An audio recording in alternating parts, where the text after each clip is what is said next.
Hey everybody, welcome to this episode of Arc Reaction where we're going to discuss Velvet by Ed Brubaker and artist Steve Epting with colorist Elizabeth Breitweiser.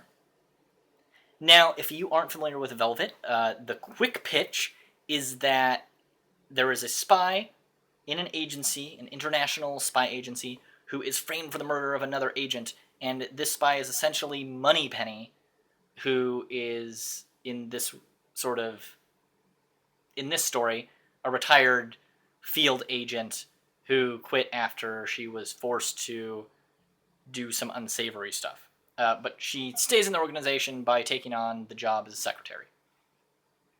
And when she's framed, she just immediately goes back to being like a spy on the run against the organization that framed her. And it's one of those stories. It's not necessarily unique or new, but it works. There's a reason you see these stories.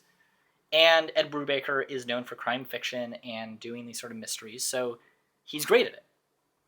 Now, that doesn't mean this is a perfect book, by any means. I do have issues with it, and one is that the information is dealt out a little too slowly. You're left with a trail of breadcrumbs to follow and try and solve the mystery alongside Velvet, but I feel by the beginning and end of the second story arc that we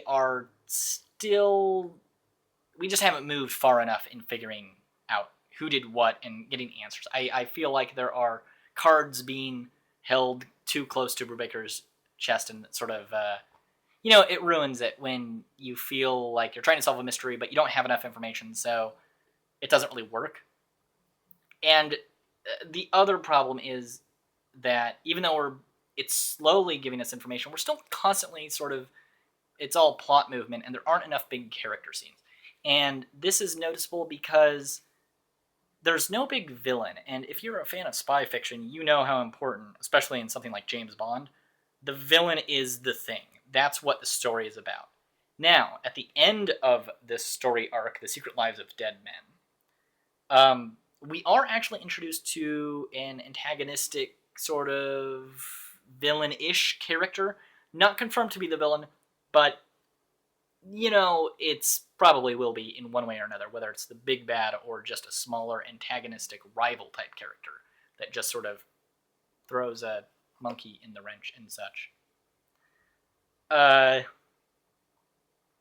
I'm really excited to have this character introduced at the end of this story arc, but I think it could have happened a little quicker, because the mystery is interesting, but not alone enough to hold my interest. It's still a really well-executed book. I mean, it's gorgeous. It's clearly going for a gritty, realistic, noir-esque feel in the 60s. The faces by Epting are always just mind-blowing. The character designs are just like...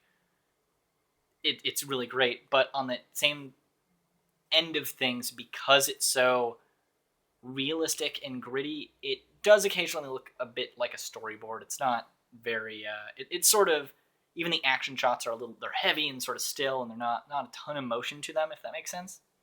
So there's not a lot of kinetic movement in this book, and I think you can take that. I don't know, maybe you're okay with that, maybe you're not. I tend to like a little more stylized, a little more movement-y. These are all great artistic words I'm using.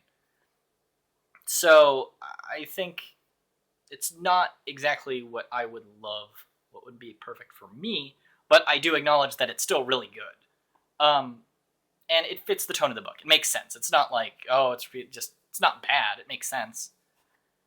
So, yeah, I think Velvet's something that has potential, especially with how the second story arc ended, but it's not quite there yet. I'm hoping the next story arc will really tie it all together and bring some characters out. I really want to get some resolution, and then raise new questions, if that makes sense. Don't just keep building on to the first question I had. And hopefully that'll be enough. But at the moment, not entirely sold on it. As much as I love spy fiction stuff, it's fun, but not perfect. But who knows where it'll go from there. So, if you have read this and you have any thoughts, feel free to leave a comment here. I wrote up something really quick. Sorry about the potato camera and everything. It's just been a weird week. But I do hope you subscribe and come back next week and all that stuff. So do all that. Follow us, subscribe, social media, yada, yada, yada. You know the drill. I hope you do anyway. Goodbye.